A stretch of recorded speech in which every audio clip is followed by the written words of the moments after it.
வணக்கம் மக்களே. இந்திய அணியின் பயிற்சியாளராக தோனி, விராட் கோலி மற்றும் ரோஹித் சர்மா பரிந்துரை. இது மட்டும் நடந்தால் செம மாஸ். இந்திய அணியின் தலைமை பயிற்சியாளராக கவுதம் கம்பீர் நியமிக்கப்பட உள்ளதாக பரவலாக பேசப்பட்டு வருகிறது.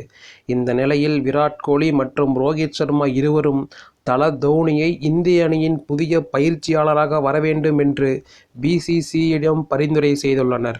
இந்திய அணியின் பயிற்சியாளராக ஒரு இந்தியர் தான் நியமிக்கப்பட வேண்டும். அந்த பதவிக்கு தோனி சரியான நபராக இருப்பார். அவர் அதிக போட்டிகளில் ஆடியதோடு பெரிய தொடர்களை வென்று கொடுத்துள்ளார். எனவே அவரை பயிற்சியாளராக நியமிக்கலாம் என அதிரடியாக பேசியிருக்கிறார்கள். தோனி இன்னும் ஐபிஎல் தொடரிலிருந்து ஓய்வை அறிவிக்கவில்லை என்பது குறிப்பிடத்தக்கது. அவர் 2025 ஐபிஎல் தொடரில் விளையாடுவார் என எதிர்பார்ப்பதாக சிஎஸ்கே அணியின் தலைமை செயல் அதிகாரி காசி விஸ்வநாதன் சமீபத்தில் கூறியிருந்தார். இந்த நிலையில்தான் விராட் கோலி, ரோஹித் சர்மா இருவரும் இந்த கருத்தை முன்வைத்துள்ளார்கள்.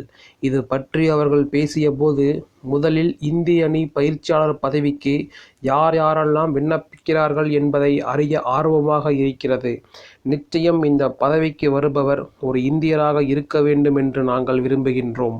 மகேந்திர சிங் தோனி ஓய்வை அறிவித்து விட்டால் அவர் இந்த பதவிக்கு ஒரு சிறந்த வாய்ப்பாக இருப்பார். அவர் நிறைய கிரிக்கெட் போட்டிகளில் விளையாடி மிகப்பெரிய தொடர்களை வென்று கொடுத்துள்ளார் என்றார்கள். மேலும் தோனி இந்திய அணியின் பயிற்சியாளராக நியமிக்கப்பட்டால் இந்திய வீரர்கள் மத்தியில் அவருக்கு அதிக மரியாதை கிடைக்கும். அவர் இந்த விளையாட்டை நீண்ட காலமாக ஆடி வருகிறார்.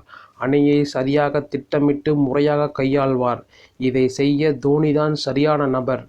ஏனெனில் தோனி கேப்டனாக நியமிக்கப்பட்ட போது அணியில் சச்சின் டெண்டுல்கர், வீரேந்திர சேவாக், ராகுல் டிராவிட், ஹர்பஜன் சிங், கவுதம் கம்பீர் மற்றும் யுவராஜ் சிங் போன்ற பெரிய வீரர்கள் இருந்தனர். அப்படி இருந்தும் தோனி அணியை சிறப்பாக வழிநடத்தினார் என்று கூறியுள்ளனர். இதுவரைக்கும் நீங்கள் நம்ம சேனலை சப்ஸ்கிரைப் பண்ணலாம், சப்ஸ்கிரைப் பண்ணிக்கங்க. நன்றி, வணக்கம்.